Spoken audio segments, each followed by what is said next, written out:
Good evening and welcome to Estuary TV News with me, James Dunn. On tonight's show, find out what opportunity this community volunteer is talking about. Come along, suck it and see, have some fun. If you don't like it, nobody will make you come again. And I talked to crime writer David Mark about his latest book set in Hull, where he spent 15 years as a journalist. But first, here's Erica Barker with the news headlines.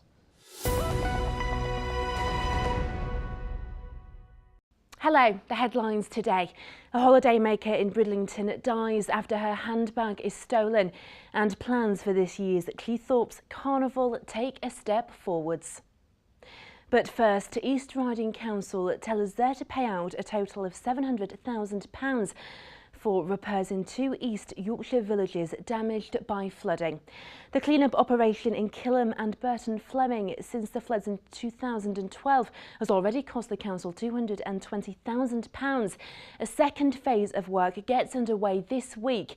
In Kilham, £280,000 will be spent, and in Burton Fleming, repairs will cost £180,000.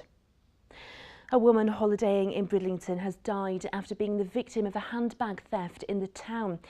73-year-old Pamela Roddis from Sheffield was outside the Gala Club on the promenade on Sunday the 26th of January when a cyclist allegedly stole her handbag containing £300 and a mobile phone.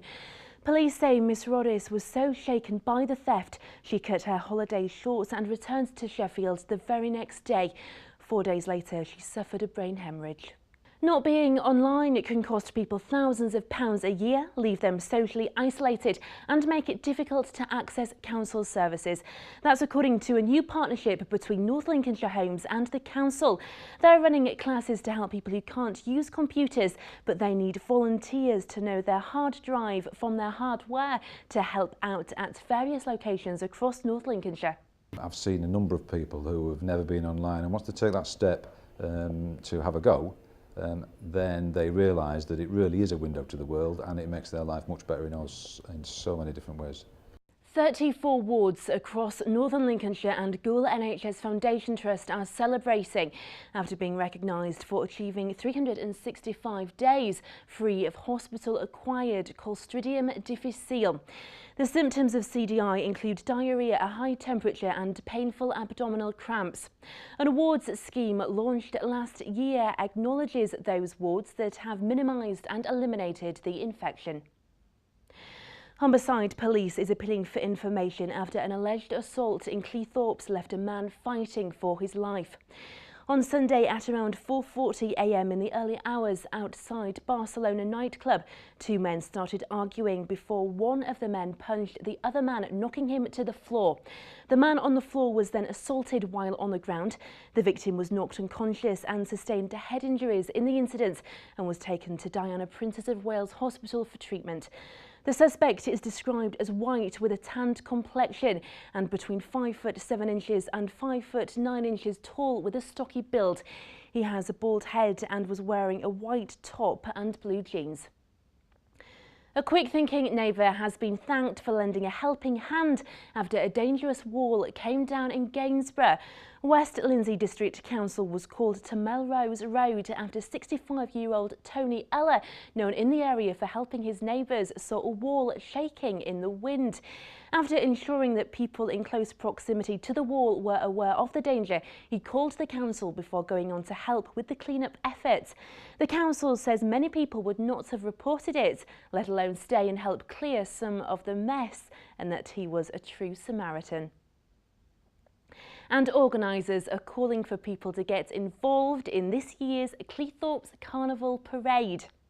It had been thought that 2012 would be the last ever event after funding dried up, but the organising committee found sponsorship to make it happen last year and again this summer. The 2014 theme will be Rio, and the committee held a public meeting this week, giving the community a chance to share their ideas for the event. I think it's such a super event for the community, and as long as they want it, I'll keep on trying. I'm getting older, but I think we all ought to try and do our bit for something that the people love, and they do love it. You know, when you see the faces on Carnival Day, the people watching, and the people involved in doing the float, and there's such a lot of work in some of the floats. One of the main drives this year is going to be, because it's Rio, this year with the World Cup. Rio's always associated with carnivals. We want to make this year a rainbow of colour. So we're encouraging schools to take part, and the idea being that you know, they don't necessarily need a float to take part in it. They can actually walk in the carnival. And that's all from me. Until next time, goodbye. Thanks, Erica. Surfing the net is a normal part of everyday life for most of us. It helps us shop around, saving money, and can be a vital link to friends or family living far away. But for others, particularly older people, it's an alien world, and not being part of it can leave them feeling increasingly alienated. But a new partnership is now being launched to help these people get online. I went to find out more. Times are changing. Banking, shopping, paying your council tax. These are all things that people used to do over the counter, but now many prefer to simply do it online. And that's meant a change in the way that local councils deliver services. They can now offer information at the click of a button, which is more convenient and also cheaper. So we can see an increasing number of people visiting particular pages. We can also tell the type of device they're using as well. And we've seen in the last year over 50% increase in people using mobile devices. So we can clearly see there's a need to ensure that we're right at the forefront of delivering digital services, but more importantly, being able to react to members of the public in this way. If we deal with somebody face to face, there's a calculation that it costs in the region of £13 to process that inquiry. If we deal with somebody via email or digitally, it's down to around about 15p. So you can see it's a dramatic saving if we can deal with people online. But with technology moving at such a fast pace, there are concerns that some people will get left behind. Although help is at hand thanks to a new partnership between North Links Homes and North Lincolnshire Council. Special classes will be held at places like this all over North Lincolnshire to help people get online. And they've changed lives in the past, particularly for older people. Because, I mean, I'm not an expert or anything like that, but I am slowly moving on. Well, probably some people will be frightened, and I was myself, because when you get to my age you think, oh, I can't do things like that, but you can do it if you've got the confidence to go ahead and try. And of course, more people that know about it, the better. This is Ashby Link, one of the many libraries that has moved into the modern age, now offering computer usage and free Wi-Fi. But not everyone has been swept away by the tech revolution, and to get those who weren't on board, help is needed from those who were. You literally can change people's lives, and it's just a case of helping them through them first few minutes, first few hours of surfing the net or setting up an email account, and then the world is literally their oyster. This brave new world can seem very daunting for people who don't know their bebop from their MyFace, but nothing is impossible. There's nothing to lose and everything to gain. Well, you'll be surprised how people leave us. They're not. I've seen them Skyping, booking holidays, applying for jobs, emails, and so on and so forth. David Mark has recently released his second novel, Original Skin. It's the follow-up to Dark Winter, which sold more than 150,000 copies in the UK alone. Both books are heavily influenced by his 15 years as a journalist, including 7 as crime reporter at the Yorkshire Post's Hull office. I talked to David earlier in the week. David joins me today to talk about his novel and the 15 years as a journalist in the city that inspired his work. Hello David, thanks for coming in today. My pleasure. So this is the second in a series, isn't it? It is indeed, yes. The first book, Dark Winter, came out last year and had sort of success beyond my publishers and my wildest dreams. That was your first published book, and it sold 150,000 copies, is that right? Well, so far. And that's only in Britain, let's be honest. You know, it's sold in territories all around the world, and it's been, you know, proper Aladdin's lamp kind of territory. You know, everything happened the way it wanted to. Don't get me wrong, it took me many, many years of rejection and graft to get there, but yeah, I really can't complain. And this is the follow-up to that. It brings back the character of Detective Sergeant Hector McAvoy, this giant Highlander working on the fictitious Humberside Police murder squad, and essentially it pits him against another sinister foe. somebody who is out to kill people who get their kicks in a slightly seedy underground world. That's quite an... So it's quite topical, something like that. Oh yeah, it's. I mean, people are taking incredible risks on a regular basis.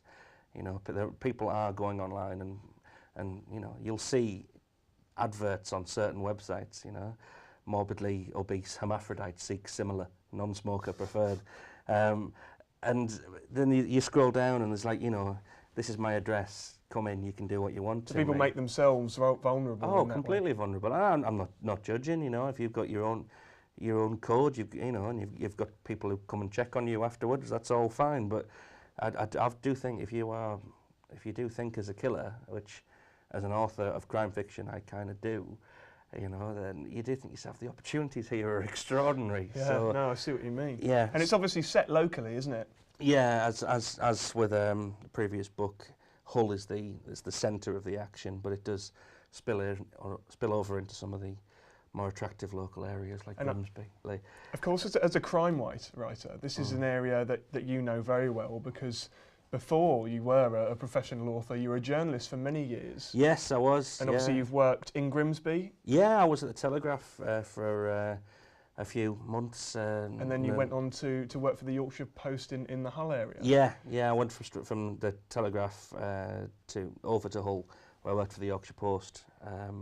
And I was a senior reporter, but you know, with the best will in the world, a lot of that involved covering crime, because it is quite a high crime area for many socio-geographic reasons. And that was very much when I was turning around ideas in my head as to location and setting. I just find this area, this whole coastline, to be artistically and desolately beautiful. And I do try and inject some sort of poetry into my works. So I like the landscape around here, and I like being able to play with the buildings and the people. And you know, if I was ever going to write crime fiction, it was always going to be here. So I mean, we say that Hull at the moment is become very famous, as it's going to be the City of Culture 2017. Absolutely. But I suppose from the side that you've seen, it's almost unimaginable. Well, not at all, really. I mean, it came as no surprise to me that Hull has plenty of culture. You know, I mean, as a journalist from sort of the old days, where if it was a slow news day, you wandered about the place meeting people, there was always plenty of things to do in Hull. You know, I mean, I'm no stranger to the libraries and the galleries and the museums, and I wandered around those and always found new things to inspire the imagination. Where people go wrong is that they presume that you can't have culture in an area that also has high unemployment and a large number of empty houses and poor educational attainment. Well, that's just not true. It's just two different battles to be fought. I mean, I did see pretty horrible things when I was covering crime, but that's because I was covering crime. You know, that gives you a lens that you look through, and you do get a rather jaded impression. But I've always told people, I write about what I see, and I set my crimes in, you know, sometimes rather ghastly places, and by definition with ghastly people doing them. But it doesn't mean that the people who are involved in that wouldn't be able to go and see a nice museum at the weekend, you know. If you go down the museums quarter, you'll always see something that serves as a nice antidote to the various problems that Hull has. So, like many places, really, I suppose there's extremes. Absolutely, there's the good and the bad. I mean, and that's what you're writing about. Exactly. I mean, I couldn't write Midsummer Murders. You know, I'm no good at the people getting poisoned by scones. It doesn't work. I write fairly brutal things. And this is what you know. Yes. Well, I'm pretty well versed in the seedier side of things. Great. Thank you very much for coming in today, David. My pleasure. That's all we've got time for today. Don't forget that if you know of any local stories or issues, get in touch by phone on Grimsby 315561, on Facebook or Twitter at Estuary TV, or email us on news@estuary.tv. Thanks for watching. We'll see you next time.